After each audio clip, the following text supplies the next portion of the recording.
Inilah mie hasil olahan ala Grute. Mari kita coba memakai telur. Oh, pakai kecap. Ini pakai kecap, tapi nggak usah banyak-banyak. Nanti jadi hitam. Ini nggak boleh banyak juga tomat. Sausnya nggak boleh banyak, nanti jadi merah nih. Ini udah. Ini olahannya menggiurkan. Pasti maknyus. Ini ada juga granat ini di dalam nih ya. Ini ada ranjau. Ada ranjau. Ini yang hijau-hijau ini ranjau.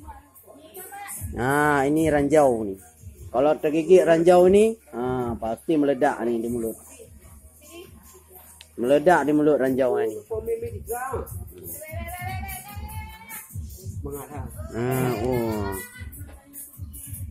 Mari kita coba rasa mie ala Grute ya.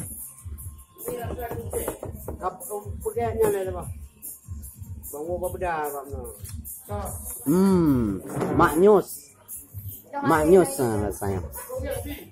Kupi ulang mengalir.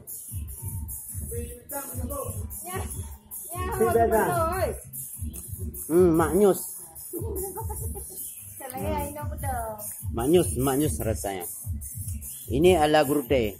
Mie ala Grute memakai ranjau darat ya. Ranjau darat yang hijau-hijau ini ranjau darat namanya. Meledak di mulut kita.